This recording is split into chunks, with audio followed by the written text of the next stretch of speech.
Ada yang mau kamu tanya? Silakan. Pertanyaan saya, kemarin dengan teman-teman saya diskusi tentang mereka bilang agama itu buatan manusia atau manusia buatan agama. Jadi itu menjadi renungan saya, apakah kita manusia yang membuat agama atau agama yang membuat kita seperti itu, Kak? Agama itu memang buatan manusia. Agama itu artinya kan biar tidak kacau, agar teratur dari bahasa Sanskerta. Itu buatan manusia. Tapi masalahnya kekristenan itu bukan agama. Kekristenan itu adalah kerajaan Allah. Kepengikutan kita akan Kristus di dalam kerajaan Allah yang dibawa oleh Kristus. Lukas 16 ayat 16. Hukum Taurat dan nubuatan kitab para nabi itu berhenti sampai tampilnya Yohanes Pembaptis. Dan sejak saat itu kerajaan Allah diberitakan dan semua orang berusaha masuk menggagahinya. Jadi, kekristenan itu bukan agama. Tuhan kita Allah yang Sang Bapa yang Maha Kuasa itu gak pernah berkata kepada Adam, Adam ini agama yang kuridoi. Adam kamu harus tunduk kepada agama yang enggak. Adam kamu harus begini ya, kamu harus begini ya, agamamu ini yang enggak ada. Karena Tuhan gak pernah bawa agama.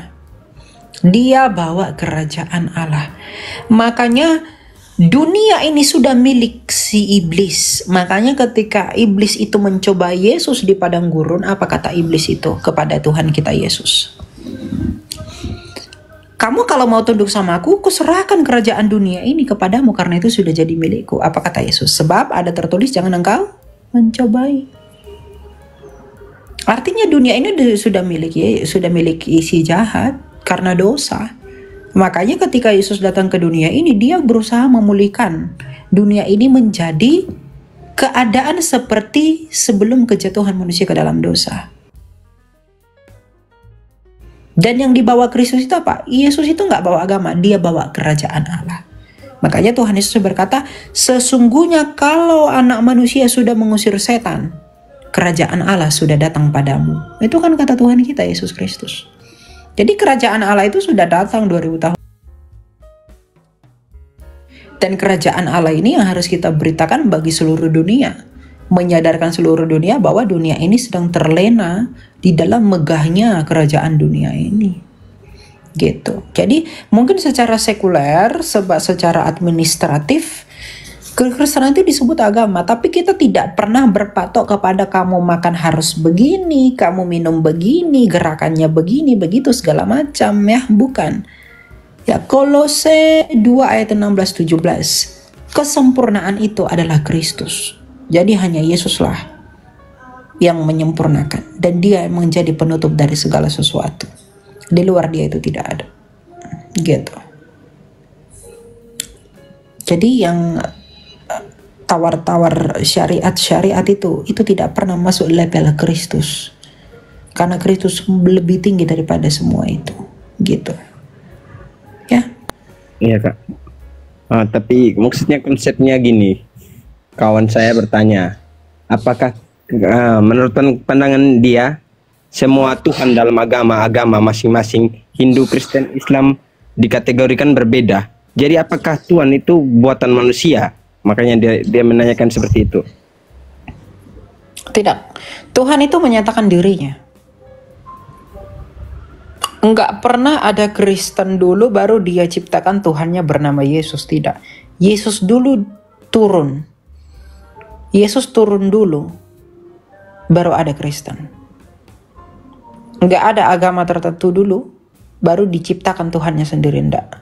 Tuhan Yesus sendiri mengaku sebagai dia adalah firman Allah yang hidup, kebangkitan dan hidup, terang dunia, dan sumber keselamatan.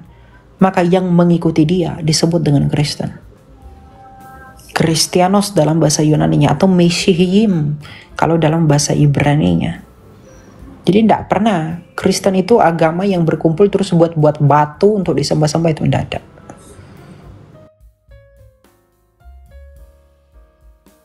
Yesus sampaikan bagaimana Yesus mati, bagaimana Yesus itu hidup, bagaimana Yesus itu nantinya akan bangkit. Itu yang Yesus rasakan itu semua persis seperti apa yang dinubuatkan para nabi sebelum dia datang. 600 tahun sebelum dia. Nubuatan Nabi Yesaya. Itu artinya gini. Coba kamu bayangkan, mungkinkah eksekutor Romawi itu percaya dengan naskah Septuaginta punya Yahudi? Enggak. Karena orang Roma itu dulu pagan. Mereka nggak percaya dengan orang Yahudi. Mereka menjajah Israel dan mereka yang berhak untuk hukum mati. Makanya Yesus dihukum mati di bawah pemerintahan Pontius Pilatus. Nah, anehnya cara matinya Yesus di bawah pemerintahan Roma, digantung, ditikam, disiksa, itu sudah dinubuatkan Nabi Yesaya 600 tahun sebelum Yesus datang di dunia. Bahkan baru dimulainya kalender Arbeub Condita atau kalender berdirinya kota Roma. Tapi bisa sempurna. Padahal orang Roma itu tidak percaya dengan isi kitabnya orang Yahudi itu. Tapi kitabnya orang Yahudi itu persis terjadi seperti apa yang dilakukan Roma kepada Yesus. Matinya tertikam, disalibkannya di tengah-tengah para penjahat. Itu persis begitu. Orang Roma yang atur itu, bukan orang Yahudi. Orang Yahudi hanya menggugat dia kepada kuasa Roma. Tapi kenapa itu bisa persis terjadi? Seperti yang didetailkan Yesaya 53. Karena dia Allah yang hidup. Dia tahu bagaimana masa depan itu. Persis dan harusnya demikian terjadi. Jadi bukan agama yang mendahului Tuhan.